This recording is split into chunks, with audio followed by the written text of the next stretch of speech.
Hey, welcome to another episode of the AutoFix Advisor Cast with your host Michael Doherty and today's special guest Chris Cotton of AutoFix-Auto Shop Coaching. This episode is sponsored by WorldPack and the WorldPack Training Institute. Be sure to check out worldpack.com for the latest in auto parts and distribution, and also WTI training.com to explore training programs that can take your career to the next level. Chris, good morning. Welcome. How you doing? Hey, thanks, Michael, for having me. Hey, thanks for having me on here. And again, I just want to say thank you to WorldPack and the WorldPack Training Institute for allowing us to do this. A lot of time, people are asking, "Gosh, Chris, you have enough stuff going on now. Why the heck a service advisor podcast?" And honestly, I heard Michael on a podcast with Kim and Brian Walker on Shop Marketing Pros. I thought it was awesome, and I told my wife Kimberly, I'm like, "Hey, listen to this guy," and she listened to it for about 9 minutes and was like, "Yeah, he's awesome. What do you want me to listen to?" And I'm like, "I think we should do something with this guy." And so that led to a follow up with Brian, led to follow up with you, and now here we are. I think this is going to be episode number 9. We're 9 episodes in, right? So yeah. So again, why? Well, one thing is, as far as I know, there's not a podcast kind of geared towards service advisors. I could be wrong, but I haven't seen or heard of it. Do you know of one that's out there? I do not. That's what I was told. I was told that there's some service advisor coaches around, not many, but there are. But as far as a podcast goes, it was new territory for me, and just talking with you and Brian, having that first podcast with Brian and Kim from Shop Marketing Pros, and then getting to be connected to you and meet you and talk with you and all those good things, and it was really kind of a dream come true. I'd never thought of helping people past where I worked as a service advisor, and it's very exciting. And I thank you for the opportunity, continued opportunity. But hopefully, we're helping service advisors and auto shops and getting some good information out there. But I'm definitely excited about all of it. So yeah, thank you so much for the opportunity. Yeah, no, I mean this has been a really cool opportunity. It happened really, really quick, like most things do in the auto repair industry. You start shopping things around, and WorldPack's like, "Yeah, we'd love to do that." And of course, they've split from Advance, and now we hear from Advance that they're closing 700 stores across the country. So that's kind of crazy. But really, back to what it was. So you and I had a phone call or a Zoom call, and we're like, "What does this look like?" And we have, as far as AutoFix-Auto Shop coaching goes, a lot of people that reach out to us and be like, "Hey, do you have service advisor coaching?" And I was always like, "Well, we can do that. That's really not what we specialize in."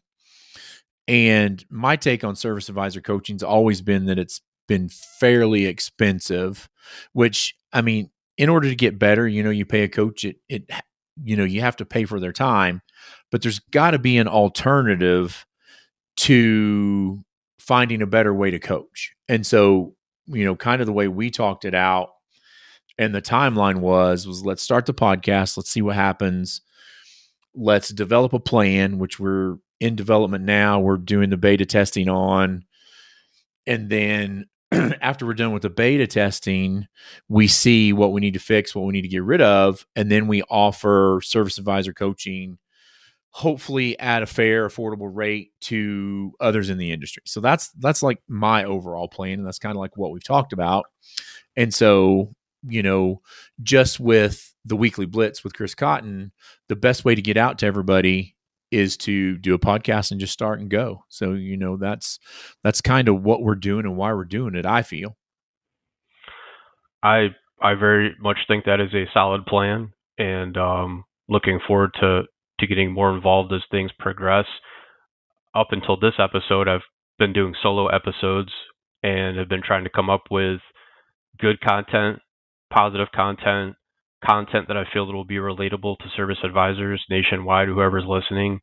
And you had asked me in the beginning, think about what that looks like. Do you think about how you want to coach people, how you want to do service advisor podcast? And I had mentioned to you that I felt that my superpower was going to be relatability. So in every episode, I try and really think of not just my experiences, but how can I be relatable to the people that are listening and help them along. And hopefully that's shown through in the episodes that I've done solo so far. And hopefully you're happy with the progress on that. Yeah, no, I think it's really good. Like I think back to when I first started the podcast. Back then it was like a private thing just for shop owners that were already clients. Like it wasn't, the way it was working is you couldn't just make a podcast public to everybody and be on Apple and Spotify and whatever. And they changed the rules about 30 episodes in, and the producer's like, "Hey, do you want to make this a public thing?" I'm like, "Sure, why not?" And now, we when we talk marketing to shop owners, we talk about content, content, content, and all the content that we create on the podcast is going to live in perpetuity forever. But now it's also our biggest lead source, right? Like most people, they might go to the website, they might read a blog, but then they go out to the podcast and listen, they learn who we are, and they're like, "Hey, I really, like you said, relatability. I relate to this person and I want to learn more about them. I want to hang out with them. I think they're cool. I think they have good things to say." And then that's when they reach out and they're inquire about coaching or whatever. So the other thing that I completely forgot to mention, it's because WorldPack and the WTI training, all of their lunch and learns that they're getting ready to come out with next year. The plan is for you to do some of the lunch and learns on their format, probably in June or July. So everybody needs to look for those. We're also going to be at Vision teaching a service advisor class, Service Advisor A to Z. Michael and I are putting the finishing touches on that right now, and we'll co-teach that. So hope to see everybody in sunny Kansas City in March. We'll see how that goes. Usually it's not too sunny for that. And then I'm going to be teaching. I'm actually going to be doing one presentation and two classes for auto wares in Grand Rapids, Michigan in February. I think it's the February 8th and 9th. So on Friday, I'll be doing like a 50-minute session on Service Advisor A to Z. And then the next two, one on Saturday is going to be lean principles and then goal setting. So a lot of interesting stuff going on. And then of course we don't have to talk about it here, but I just bought a shop, which is just insane. I did want to ask you about that. I wanted to ask you about that actually, and I guess starting, and I never really asked you officially, but just kind of your origin story. How did AutoFix come about? I never asked that. Was that something that you just kind of conceptualized or fell into? How did that come about? I would say that I just fell into it, and so I'll go back a little bit. So we had our shops previously, and I hired ATI to help me out and learn what I didn't know. I was in the ATI program for, gosh, I want to say 4 or 5 years, and then really moved my business forward. And I think when I kind of went to be a full-time coach, I moved to Maryland for 3 months, learned a little bit more about the coaching process and how to do it. But when I went, our shop was number 7 or 8 out of all ATI shops in gross profit. I think we're 74% in gross profit. So I'll never forget the day they showed that to me. And I was like, holy cow, and we're a small shop. But we also did a lot of tires, and we were still able to have a 74% gross profit. So it was, we did a great job and did a great job with them. So anyway, I worked with ATI for a couple of years. And nothing, like, I don't want anybody to think I'm like bashing ATI or anything, but because they did great things for my business, they've done great things for me. Like I wouldn't be where I am right now without them and without learning what I did. And my coach was great, but it's a big corporate company, right? Like I was there for 2 years. Corporate companies, to me, they just move at a glacial pace. And that's one thing I like about AutoFix is like we can do things. Like I'm the one that makes all the decisions. So if somebody needs something, then they can text me. I make a decision. Boom, we're done. Done and moving on. So I left ATI without a plan. I just knew that I didn't want to be there anymore. I was also working with 75 to 90 clients a week, and that's just a lot of time. And that's, for me, I spend a lot of time like thinking about my shops and how to make them better. Like if I'm losing sleep at night, it's about one of my shops. And that's just way too many to put on your shoulders and carry. And that's why now, all of our coaches have less than 30 clients, and all of them are shop owners. And of course, now I'm a shop owner again. Uh, and so I left without a plan. And then a short time after that, a couple of my clients that had been with ATI, their contract ended, whatever, they left, and they reached out to me and they're like, hey, we've been without coaching for a couple of months, but we loved coaching. We loved you. Would you consider doing this? And then so I always equate it. That's my Godfather moment where the guy's standing there and he goes, every time I try to get out, they pull me back in. And so I started coaching and was doing it part time, was doing some other stuff part time. And it was really hard getting it going in the beginning. Like the hardest part is getting people to call you. And as Brian and Kim Walker say, know, like, and trust you. And, there were times, I don't know that Kimberly's going to listen to this, but she'll kill me if she knows I said this. I was working one job, I was coaching clients part time, and I donated plasma during the week to make sure we had grocery money, just because we had all this stuff going. And so anybody that sits out there and says, oh my gosh, this person is just successful in everything they do is just magical, that's not the truth. Like, I've failed more times than I've won, but I just always keep moving and keep moving up, right? Like, so everybody has their struggle in the beginning, but you just got to get past it and move forward. And obviously now I don't have to donate plasma anymore to pay for the groceries, so that's good. So Wow. Wow. So basically, kind of just focused on the lessons learned over a time period and just continued growth and just being positive and just punching through. yeah, and the other thing is like, we got to the point to where I could support the family with coaching. I was doing it on my own. I hired a couple other guys to help coach. That kind of flamed out and was terrible. And then when that was over, Kimberly's like, we're never hiring anybody to help you again. But I have some really, really great shop owners that we work with. And I'm going to give a shout out to Coach Brent, Coach Mike, Coach Al. They're all, current clients that own their own shops, very successful, and they coach, and they've been great. AutoFix wouldn't be where it is without them. But to back up, Kimberly and I were like, this is never going to happen. But, we still had people calling and saying, Chris, we want you, or we want AutoFix. And it just broke my heart to turn people away, because while there are some other really great coaching companies out there, and most people can help, there are some really stinkers out there too. And so I didn't want to let those people go back out into the pool and find just a stinker of a coach. And so we're still extremely small compared to the other people, but I think we do a great job. No, it sounds like you've got a really stellar support system, and I know you keep mentioning your wife, Kimberly, and I think that's great because my wife has been supportive in my automotive ventures as well, and I'll call it trials and errors, and just having that solid support system. The you got it, we'll figure it out.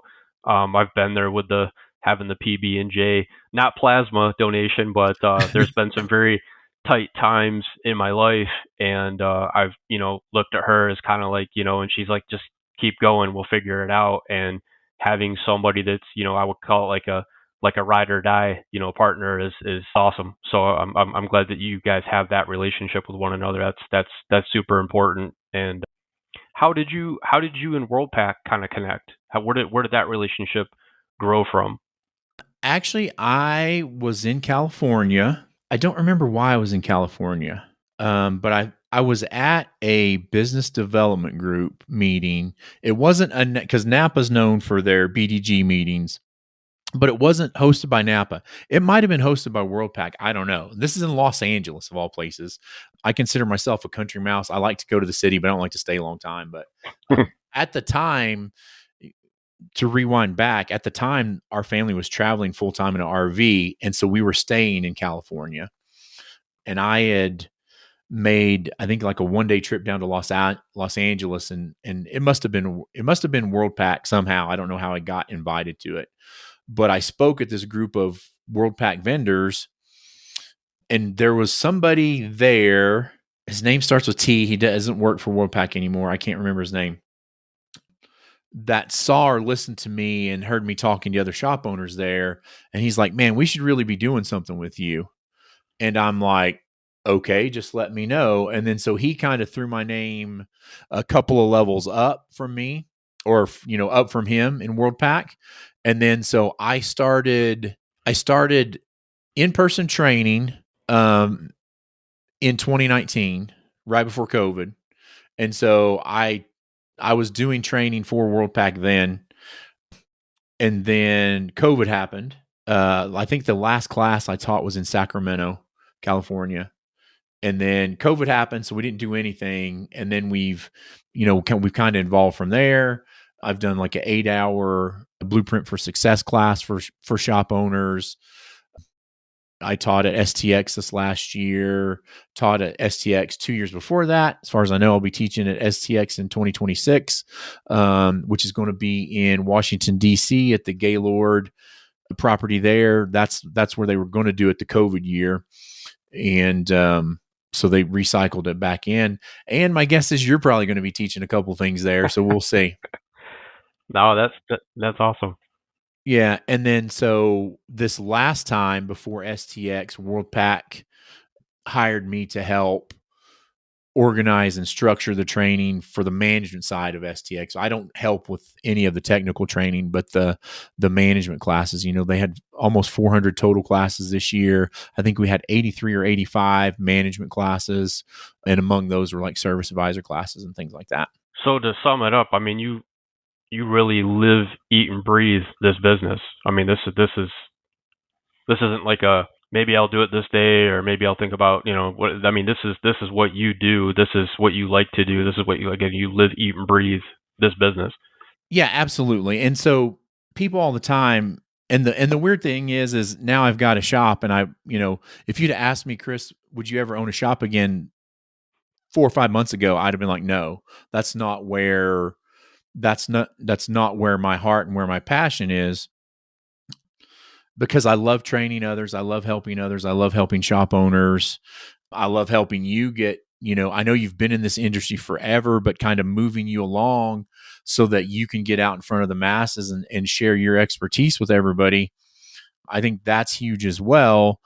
And so I'd always said, no, like my passion is in helping others in this industry.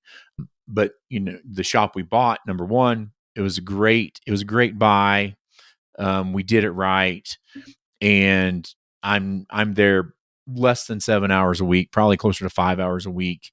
And really what I'm doing at this point is I have a manager in place, I have a team in place, they're doing all the day-to-day, and I'm just coaching from the background, that facility or that shop. So yeah, that's where we're at with all of that. No, that's awesome. Did you so when you took over the shop, if I may say so, did you restructure everybody there? Are there some people that used to work there that now work there with you, or is it just a fresh new squad of people? Hang on just a second, Michael. Somebody just tried to call me. When it did, it kicked my headphones out, so I didn't hear you. What did you Oh say yeah, no again? worries. No, so I was asking with the shop that you got now, is it the one in Durango? Yeah. Okay. So when you took that over and made it your own, were there people that were working there that are currently still working there, or did you just kind of do a refresh, all new people? For the most part, we have everybody still there. We had all the technicians are still there. We hired a store manager to run it for us. We retained a service advisor, but that didn't work out. And then, this is a struggle sometimes with service advisors. That person didn't work out. We hired a replacement. That person didn't work out. And so we're on our third service advisor in the supporting service advisor role right now. And I Really? think I think he's gonna work out. But the first time it was an issue with technology, because they went from, basically I ripped a Band-Aid off and we switched to Techmetric like day one. And they were like handwriting schedules down and doing all this other stuff. So we did a bunch of technology upgrades really, really quickly. And then, kind of backed out of it. And we made a lot of changes, and they just weren't up to the changes. Gotcha. What about number two? What happened to number two? Just out of curiosity. Number two couldn't show up to work. Oh Like no. they couldn't be bothered to show up to work on time. They worked for a week and then missed a full week. And then like every other day it was like they couldn't be bothered to show up. So and Yeah, I think they could have been really great in the industry. They were really, really young, but just couldn't be bothered to show up to work. So I gotcha. I've had that run in before with some coworkers where we would have staggered entries, so I would be the opener and we'd have somebody that was a closer. So the shop would open at 8 a.m. and I would usually get there about 7 just to do night drops and check emails and pull loaner cars around and check the lights outside to make sure that they're still working because it's still kind of nighttime hours, or the sunlight hasn't hit yet and things of that nature. And we would have another person staggered to come in at 9 a.m. and that person would show up at 9:05, 9:10, somewhere in there. And as soon as they got there, they're just discombobulated and trying to run around, and it just doesn't work like that. So I have found that definitely in our industry there are, I guess I would call them controllable variables and uncontrollable variables. And with coworkers especially, it's a mixed bag. So yeah, and I tell people all the time. So I started writing service like 30, almost 34 years ago now. And the first job I had, I'll never forget. I worked 7 to 7 Monday through Friday and 9 to 3 every Saturday. Like we didn't rotate. It wasn't every other. It was like, so those were the hours you worked. And a lot of you guys and gals are going to fall out of your chairs, but I was making like $6 an hour was my base pay for that. And so, time and a half, I was making $9 an hour for all that extra overtime I was pulling in. But to go back to what you were saying earlier, we hustled, and I'm a pretty good problem solver. It seems to be lacking in people nowadays. Like there's a lot of things that happen. And even when I'm auditing phone calls for my shop and looking at repair orders, I hear, oh, I don't know how to do that. I don't know what to do. How do we do that? Let me get you the manager. And one thing that I'm trying to coach is that everybody can make decisions to make the customers happy in the shop. You're empowered to make the decisions in the shop. Now, it may not be the way I would have done it. However, as long as the customer is taken care of first, then we can move on from there and figure out maybe a different way to coach you through that situation. But one of the other things that I did is the shop I worked for, we sold tires. So I spent every spare minute of time learning the products, learning mileage warranties, what this tread design does. And it seems like it's really, really hard to get some people to do that nowadays. But it's a work in progress. But I will also say the tire industry shifted. Like back then, you had to talk people through tires and teach them about those things. Now, most people just walk in the door and be like, hey, I did 4 hours worth of research on the internet, and this is the exact thing that I want. So I will say, as an old dog in a younger industry at this point, or a younger leaning industry, I've got to be willing to bend a little bit, but still, knowledge is power, right? absolutely, and it was really interesting what you were just saying about, to me especially, it kind of hits home with some of the coworkers I've had in the past in service advisor roles, where you had mentioned about they don't know, or they're not willing to find the answer, or for a better lack of word, kind of like it's not my problem. Right. And with the amount of resources that are available just in the building, and I'm not talking about Google and all that, but just the brain power between the technicians, the managers, the front end staff, everybody, we can find that answer. you know. Right. So and I think some of that comes from, maybe we're working at a past place where they didn't have the confidence, or like you said, the power to make the decision, and they're so used to saying to themselves, I don't know, and I don't care, or I don't know, and I'm not interested in finding out because it's not going to benefit me. But like you said, the product knowledge part of it, knowing the products, knowing what's going on, being able to answer those questions intelligently, and telling the customer, advising them that if you don't know, you'd be happy to do some research and find them the answer, not just kind of saying, yeah, I don't know, and turning them away. I mean, that's kind of a turnoff. But I found, especially in this role, the service advisor role, that confidence, just self-confidence, plays a very vital role. It's a key factor in what you're doing. And if you don't have that self-confidence, if you don't believe in yourself, it's hard to believe in the products or services that you're advising to somebody, client guided sales to somebody else. So I was sitting there thinking about, while you're talking, that, you go back 33 years ago, this was before Google, right? Like we didn't have cell phones, we didn't have Google, we didn't have any of that. And when I started in the industry, I went from somebody that doesn't work on cars, doesn't know about cars, to going, from leaving college, going to work. And the only way I was able to learn anything was to ask questions, listen to other people, listen to people on the phone. I think that's a big thing that people have, like, that's a lost art. Now we can text you an estimate, we can text you an inspection, we can email it. And I think a lot of service advisors rely on that heavily, and not so much the phone, which is fine. I get people want to be communicated with in a certain way. However, if somebody sees your inspection and clicks on 7 out of the 10 items, you need to be able to call that person up and talk them through those other 3 items. Or say you're doing a timing belt, water pump, and some things like that, and then you've got a coolant flush on there to go with it, and they approve all of it with the coolant flush. You need to be able to get on there and explain to that customer, hey, this one really wasn't it. It's really not an option if you're doing the rest of that, and explain those things to people. And I think that's a lost art that we all need to get back into, being able to present and sell over the phone. absolutely.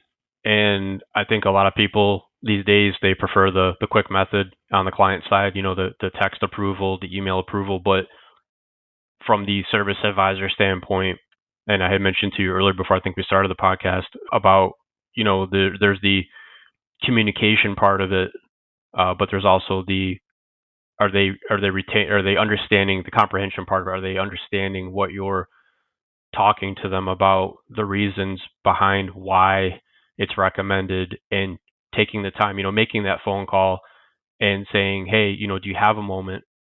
And if they do, going down the items with them and letting them know exactly what's going on with the vehicle so they can make the best decision. Because if they're just looking at the DVI and they're just checking off a couple things, they may not know the importance of some of the other things that fall in line with that. And as you had mentioned about, the timing belt service and secondary service as a coolant service, and letting them know that those really go hand in hand. I've had a lot of people over the years that we quote suspension work, bushings, strut shocks, whatever, and then we have a separate line for an alignment, and they hit decline on that, and then I get on the phone and let them know that, hey, these really go hand in hand. We have to do them together, and here's why. So it's educating the client as well.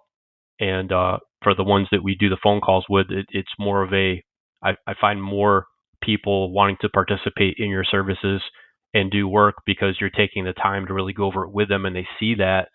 And some people, they don't want to be called. They just want to check the boxes and roll on, and you get those from here to there. But I really, like you said, it's a lost art. So just that connection, and you can't really convey the urgency or the why in the text and when they're clicking the boxes. So, hearing somebody's voice explaining, and talking them through why it's important and they should really consider doing that job. Or I've had the flip side where somebody's wanted to do some service and maintenance and it's a couple $100, but that oil leak is more important.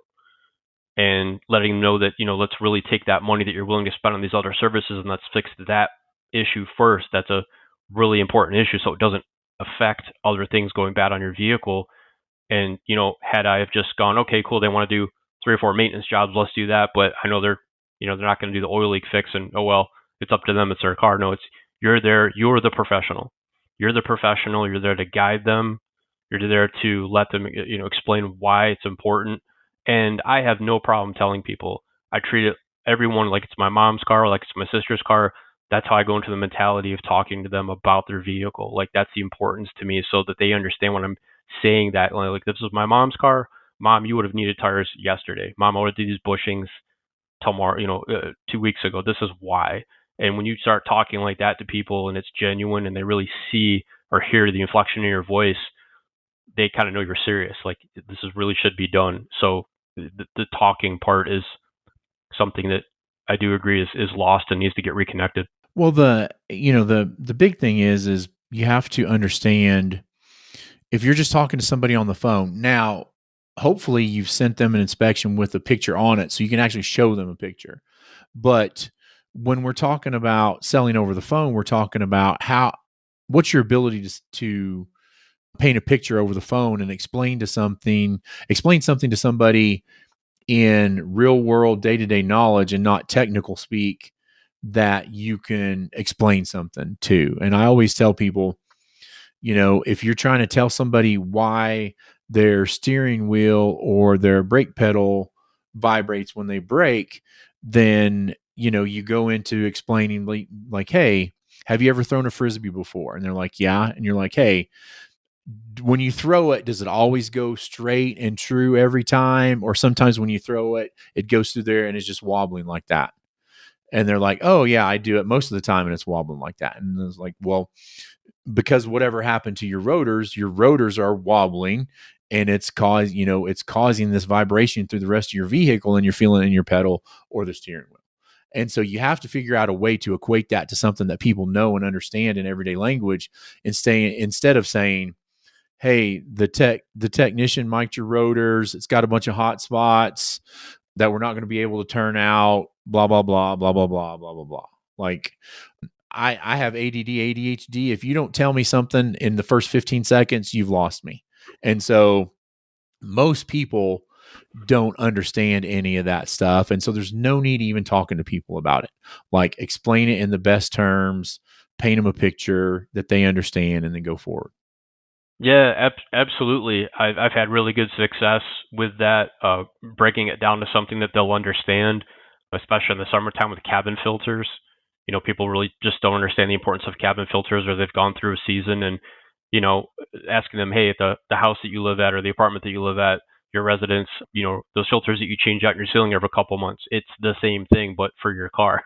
Right. People kind of go, you see or hear the light bulb go off, with suspension. I've referred to people in the past, hold up your arm, picture your arm as a piece of aluminum, your elbow at the ball joint, ball up your fist at the bushing, and trying to explain to them about, bushing being torn. So again, as I'm describing this to them, I can tell that they're actually putting their arm up and feeling that. So you're getting them involved. They're getting a sense of what you're talking about. So I think that's really important, conveying something that makes sense to them. Absolutely. Right.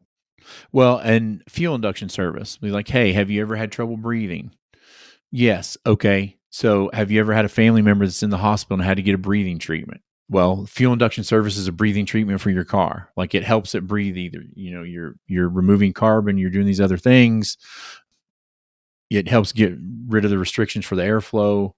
Like, you could go through, and this is a lot of time what I talk with people, like, you should go through all these services and have like a 20-second elevator pitch for what you're doing, why you're doing it, and in common terms. Same thing. Like, if somebody calls up the shop and says, hey, I need a brake inspection, instead of saying, yeah, we do brake inspections, we can get you in tomorrow at whatever, I tell shop owners and service advisors, you need to have a 30-second speech about what you're going to do on that inspection, what the value is, and why you're different from the other 17 shops that those people called and said, I need a brake inspection. Like, we can't just get on the phone and just puke out stuff at people. Like, instead of saying, yes, we do a brake inspection, then you need to say something like, absolutely, we can do that for you. What we do, or what's included in our brake inspection, so whenever you come in, we'll have you fill out the brake symptom sheet. We're going to give that sheet to the technician. The technician's then going to do a digital vehicle inspection along with the brake inspection. We're going to remove the tire and wheel assemblies. We're going to do run out. We're going to inspect the parking brake and the parking system. We're also going to check the condition of your brake fluid. And then once we're done with that, we're going to give you an exact to the penny estimate on everything that's wrong with your vehicle. but we'll pay first attention to the things that you did on your brake symptom sheet and what those are. And so I just built a hell of a lot more value in what I was doing than somebody that said, yeah, we can do a brake inspection on Thursday. Because a lot of people think that you're just going to be like, yep, you need brakes and move on. They don't realize what all it takes. And you can do the same thing for an alignment. You can do the same thing for diagnostic testing.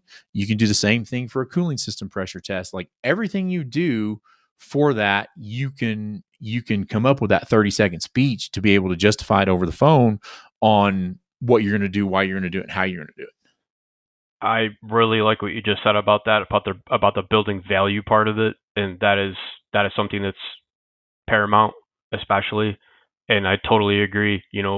One shop's brake inspection is going to be vastly different from the other 5 or 6 shops' brake inspection, and this is why you have made the right choice, Mr. and Mrs. Jones, to come to our shop and do a service reservation. Here's what we're going to do for you. I mean, I totally agree with that. I mean, you're essentially, you're creating the opportunity. The other shop is likely not going to be as descriptive as you just were in mentioning what they're going to do for the money they're spending for the value that they're getting. That's really important to convey. So I totally agree. And so here's the caveat for that, because when I was doing repair order audits, and I listened to part of your episode the other day about service advisor audits, I go back through and look at every ticket that comes through the shop, and I catch mistakes. Some of them are small, but the statement I just made about a brake inspection, the one thing you have to do is if you say you're going to do it, you have to do it. Like there's no selling it on the phone and then coming into the shop and not doing it. So during my repair order audits the other day, we did a brake inspection, and we have this big paragraph on there. We talk about the brake inspection, and then we talk about the rest of it. This is what a DVI is. We're doing this as part of it. We're going to look at everything on your car. We're going to share this inspection with you. And during my audit, we didn't do an inspection on that vehicle. Like we didn't take any pictures. We didn't write up anything else. And that's included in the brake inspection. Like we charge a premium price for our brake inspection, and we failed the customer on that. So I had to have a talk with the technician about it. I had to have a talk with the service advisor about it. Like, hey, if you put this out there and it comes back with nothing on it, you need to send it back out there. Yeah, absolutely. That's interesting. And then this particular customer, we did a brake inspection. There was nothing wrong. Like the brake system was perfect. There were no issues with it. I forgot why she brought it in, but we failed the customer because we didn't do the rest of our job and what we said we were going to do. And that leads me into this statement. I hope that everybody's goal out there is to be the best auto repair shop in town. And when I go back and talk to the service advisor and the technician, I don't yell at them and scream at them for not doing the job. My question to them is, if we're all trying to be the best auto repair shop in town, is this something that the best auto repair shop in town would do? And obviously the answer is no, because they would do what they said they were going to do and then go on from there. So if you're out there and you're listening or watching and your goal is to be the best repair shop in town, don't let this stuff slide by like that. Like you are not doing what the best repair shop in town would do. I like that very much. I saw something the other day that actually pertains just to what you're talking about. And the quote was, the size of the group doesn't matter, the teamwork does. Oh, and nice. And I think what that equates to and what you were just talking about is having accountability for one another, as a team goal. If it slides by the technician, but the service advisor knows it shouldn't have been like that, like you said, go back and have the conversation. Hey, I need you to post these pics. This is how we do it. This is how we work as a team. It's not a me or you. It's a team effort, pass or fail. But that, again, right, that kind of stuck in my brain. The size of the group doesn't matter. The teamwork does. And having that team mentality, it'll make or break the week. Right. Well, and then too, like it's one thing to hold everybody else accountable, but what do you do when nobody's watching? Like you have to hold yourself accountable. Am I being the best service advisor at the best repair shop in town? And if your answer is no on either one of those, then why not? Like that's the job you're being paid to do. That's the job you're being trained to do, hopefully. It's Anyway, so easy. It's so easy to, when nobody's looking, to skip over something. right. And I've never approached it like that. I call it, so when I'm building an estimate for somebody, or I'm making a service reservation for somebody and putting on the Google Calendar, I'm doing it to the best that I can so that if I'm not there that day or something happens to me that day, if I'm absent, a team member is able to look at that Google Doc or that appointment reservation or the RO or the estimate. It makes sense to them and they can carry it through. But what I found is a lot of the building the estimates, that's the practice, right? So that's like a football team. What you see on Sunday is the result of all the hard work, all the practices, the championship, the Super Bowl, whatever you want to call it. What you don't see usually is all the practices, all the blood, sweat, and tears, all the work that goes before that victory. And we get to practice so much every day as service advisors to hone our own skills and again, building those estimates. And yeah, there's canned jobs and things like that. I never liked canned jobs because I felt it was stripping me of knowledge, to a degree. And I have found that the computers or some of the software systems that we use don't always retain the canned job information. So if your inventory is off with what it should be, there might be a part missing. So again, really going into that and looking and making sure you've got the right stuff before you send it out to the client. But the practice part of it, I think that's what I thrive on and that's where I've built up product knowledge and just what you mentioned about when nobody's looking, are you doing the right thing? I mean, the answer there is yes, absolutely. And I think that's integrity, Right. I think I'm going to start like trying to wind us down a little bit because I think we've given them a lot Yes, sir. to think about and talk about. But the one thing that I would want everybody to understand, if you'll notice, like how I began my journey was 34 years ago. I started out as a service advisor with zero knowledge in the industry, and now I've owned 3 repair shops. I had a long run as a service advisor, store manager before I became an owner. And then, now the coaching. So if you're a service advisor out there, if you're willing to put in the work, the sky's the limit. Like if you want to own a shop in 3 to 5 years, there's probably a path for that. But you need to learn everything there is to know about your business. But it starts with knowing your service advisor job in and out, and being able to do that. So that would be my advice for service advisors out there listening.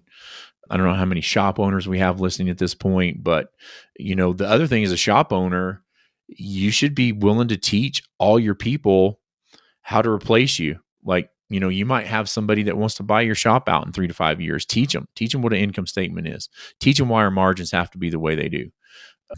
Teach them how to teach others and coach and hold people accountable, because it starts at all levels. I like that. I like that a lot. And I know you said winding it down, but I think when I did my podcast with Brian and Kim Walker from Shop Marketing Pros, they were asking me about, things that I'd like to see different in the industry. And one of the things that I mentioned to them was for shop owners, if you're an owner, be an active owner.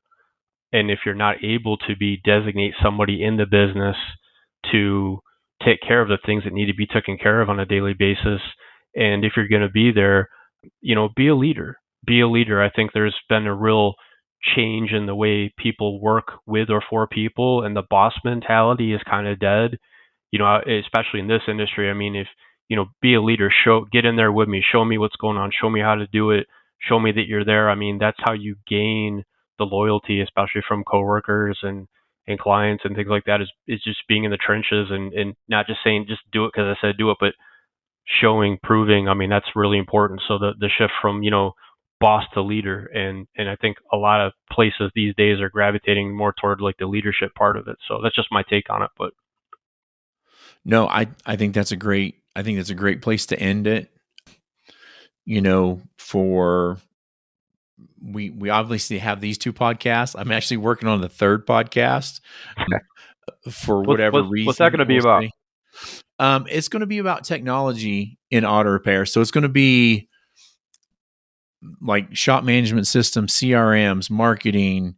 We'll probably get into some technical stuff with like scan tools and things like that. So, as far as I know, there's not a technology podcast out there specifically for auto repair shops. So, we're going to start one and have it out hopefully at the beginning of the year. So, we're still working on names and everything like that, but we're probably going to keep it simple, something like the AutoFix technology cast or something. I don't know, but that'll be out there soon. I hope everybody keeps listening to you and what you have to share with them. If you want to learn more about AutoFix, you can go to autoshopcoaching.com. Obviously, you can go to the YouTube channel, AutoFix, Auto Shop Coaching, and see all of my podcasts, all of Michael's podcasts. And then you can listen to all of us anywhere. You do Apple, Spotify, or anything like that. Or again, catch us on the WorldPack Training Institute somewhere online or in person. And then for anybody that's part of the AutoWares program, we'll see you guys in Grand Rapids in February. No, that's awesome, man. And Chris, I just want to say thank you. Thank you for listening to the podcast I did with Brian and Kim with Shop Auto Pros, and connecting with Brian to want to get in touch with me. And you've been so humble and helpful, and I hope I'm living up to what you wanted me to do and be. And I have so much more to learn, and 2025 is just going to be amazing. I can already just feel it. Like the excitement is just, I feel like every day is like, it's like Christmas, man. So, and for those of you who don't know, Chris recently had a birthday. I think he turned 30. I think he turned 36 again. Not even close. Not double. The big 5'2". But happy belated birthday to you, Chris. And thank you so much, and thanks for having me, Michael. You're doing an awesome job. Just keep up the great work. Appreciate it. Service Advisor Nation, thank you so much for tuning in, and hope you have a great week. Keep the base full, and we're here to help. So thank you so much. Have a great day.